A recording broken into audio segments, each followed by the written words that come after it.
It's going to be a very meaningful, very historic event. 200th anniversary for the monument. That's a big thing. I pledge allegiance to the flag of the United States of America and to the republic for which it stands, one nation, under God, indivisible, with liberty and justice for all.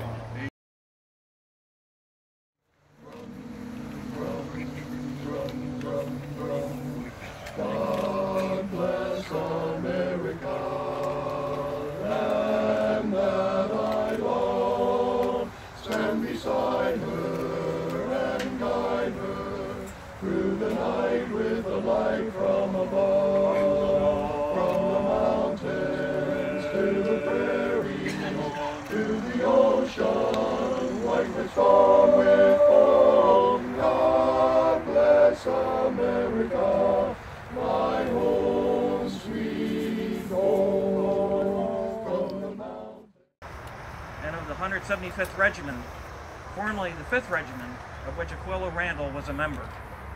It memorializes the first to fall in a conflict that has impacted our world to this day. We have seen how monuments have their ups and downs over the years, periods of being neglected and forgotten, high points, and today we are experiencing a high point. Dear God, from 1817 to 2017, 200 years. God, we thank you for keeping us and keeping our nation. As we come together today to celebrate, to remember. My name is Ross Kimmel, and I'm here with my friend Ed Seifert. We're representing the Friends of Todd's Inheritance Historic Site. We're going to do a tag team reading of a newspaper article that appeared in the Baltimore Patriot on July 28th of 1817, describing the events that occurred here exactly 200 years ago today. The piece began with a quote from the Roman poet Horace, "Dulce et decorum est pro patria mori." Now that doesn't translate exactly into English, but the sense of it is how sweetly gratifying and honorable it is to die for one's homeland. Now here's Ed.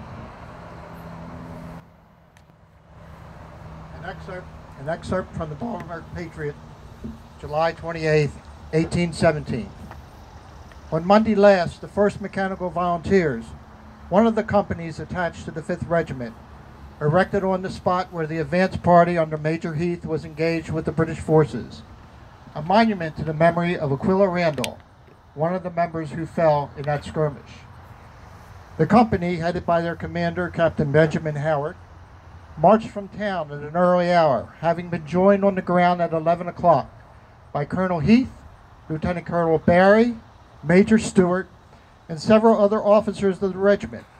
The ceremony of putting up the monument was then commenced, and in a very short time completed, under the direction of Major Thomas Townsend, a lieutenant of the company. Indeed, much commendation is due to this gentleman, and no less to Colonel Small, who assisted in the design, for the style and good taste in which the monument is erected. He has aimed at simplicity and neatness, and he has not been disappointed.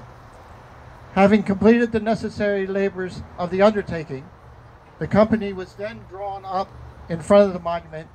The officers of the regiment, attending by invitation, were posted in front of the company, and Captain Howard delivered, in a modest but impressive manner, the address, an imperfect sketch of which is published in this day's paper. The address was remarkably appropriate. It is indeed to be regretted that in yielding to the request for publication, Captain Howard has not been able to collect from a failing memory the whole address as he delivered it. But there is enough left to challenge praise, not only for the judicious selection of topics, but also for the beauty and the purity of his language. After firing 3 volleys over the monument, the company was dismissed to partake of a handsome collation.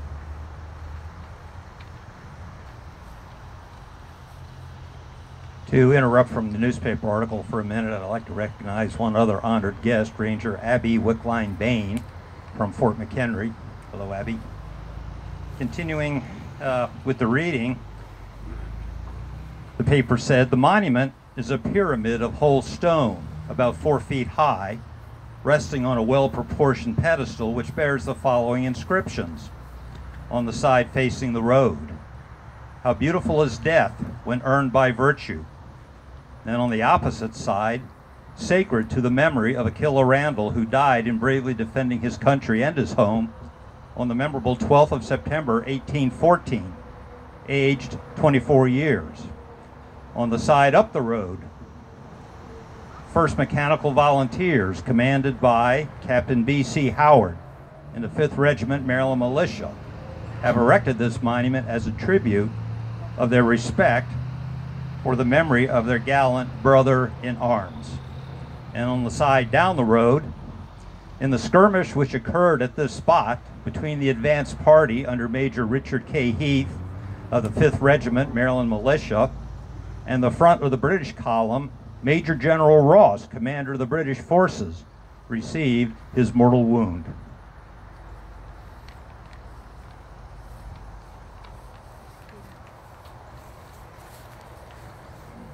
I'm Cato Carpenter, President of the Society of the War of 1812 in Maryland. I will read an excerpt from the address given by Captain B.C. Howard, commander of the 5th Regiment, at the monument ceremony in 1817. My friends and fellow soldiers, we are assembled on this day for the purpose of completing a design that we have long entertained. It is to perform one of those duties that can happen but seldom in the course of an individual's life. For wars, thank heaven, in our country are not so frequent as to call upon us often to honor the memories of those who fall in her defense. But when it does occur, it is a duty for the performance of which we are bound by more than ordinary ties. We owe something to those who are dead, something to those who are yet unborn. So strongly do I feel this that my imagination at this moment flies forward to the future and my memory back to the past. I can picture to myself the sensations of those who in far distant days will contemplate this monument, while my memory brings before me the scene which was exhibited here and the melancholy event which has caused our assemblage at this spot.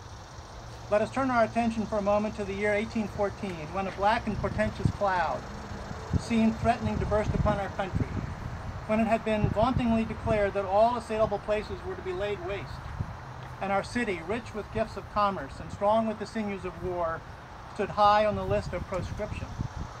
But the spirit of the nation was roused, and the torch of military enthusiasm was lit at the flame of the consuming capital. There the list of proscription stopped.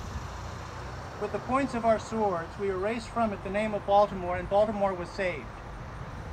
And whom had we to oppose? Not a miserable fighting rabble for their rations alone, but an irregular and undisciplined enemy. But troops that had scattered the armies of France to the right and to the left in their march through Spain. Troops inured to carnage and war, and flushed with thinking that they had tamed the American pride at that ill-fated, unfortunate Bladensburg. Can we look back upon this contest with any less feeling than pride? Was there anything in our conduct that should make us avoid recurring to that period? No, thank heaven, there was not. Here we stood, and here we acted our parts. Here we all shared one common danger. And though the ball that bore the meaning of death, as it sang through the air, took only one from amongst us, yet who was there that might not have shared the same fate? Who is there that might not have been that one? It well becomes us, therefore, to join heart and hand in placing some durable memorial on a spot so consecrated as this. This monument, which we are now erecting, will stand as a solemn expression of the feelings of us all, as a solemn determination that though the life of Randall was rudely and untimely destroyed, his name shall not perish from the face of the earth. Our city, I am proud to say, has evinced no backwardness, no cold reluctance to honor the memories of those who fell in its defense. She has placed in her bosom an ornament to her beauty and a monument to her gratitude. She has erected in the midst of her busy streets an edifice whose towering column is destined to bear the names of those whose lives were offered up to save her from the hostile tread and the midnight terrors of an exasperated and ungovernable foe. Not a traveler can pass without stopping to admire the gratitude of Baltimore tour defenders. But I regret that the spot, which is made classic by the effusion of blood, the spot where the long line stood unappalled by the systemic advances of an experienced and disciplined foe, has been suffered to remain unnoticed. It is here where her citizens stood arrayed in soldier's garb. The honors to a soldier's memory should have been paid. To mark the spot, then, our care. Let our monument rise in humility proportioned to our number compared with the collected mass. Let the name of Randall be recorded in imperishable stone, on the spot where his life blood streamed upon the ground.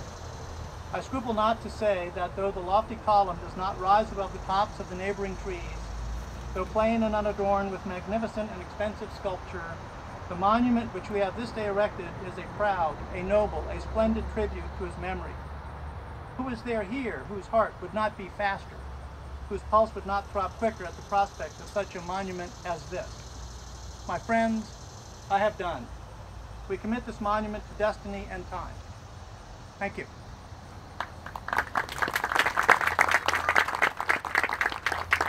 My name is Harry Young. I'm representing the Dundalk Catastrophic Historical Society, along with the president, Gene Walker, to my right, and Dolores Stump, the vice president, Bob Stab, Collier. We got about 7 or 8 people here from the Historical Society.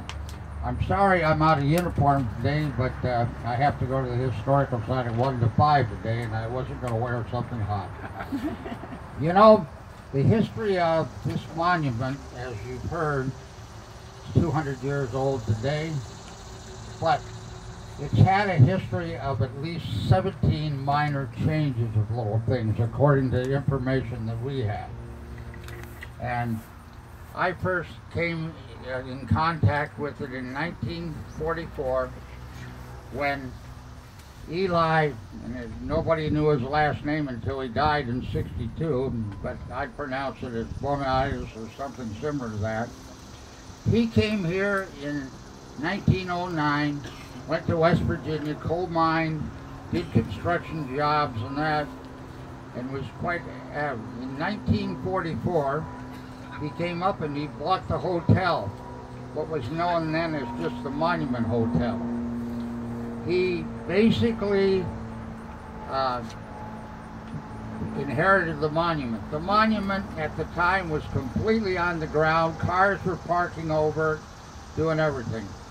He re-inherited, set it up down the street where you see the curve.